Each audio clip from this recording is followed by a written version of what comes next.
ایا پوهیږئ حضرت ابراهیم علیه السلام او حضرت اسماعیل علیه السلام د کعبې د جوړولو پر مهال کومه دعا کوله؟ د سورة البقره په دې آیات کې دا ښکلی پیغام واورئ. او که د قرآن کریم تفسیرونه خوښوي زموږ چینل سبسکرایب کړئ او ویډیو له نورو سره هم شریکه کړئ. او یاد کړه هغه وخت چې ابراهیم علیه السلام د بیت الله یعنی کعبې بنسټونه پورته کول او اسماعیل علیه السلام هم ورسره و.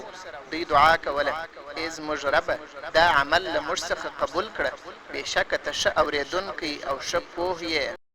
په دې آیات کې الله تعالی د کعبې د بیا رغونې هغه پیښه بیانوي چې حضرت ابراهیم علیه السلام او حضرت اسماعیل علیه السلام ترسره کړه. دواړو پیغمبرانو د الله د کور د جوړولو ستر عبادت کاوه، خو بیا هم پر خپل عمل نه مغروره کېدل، بلکې د قبولیت دعا یې کوله.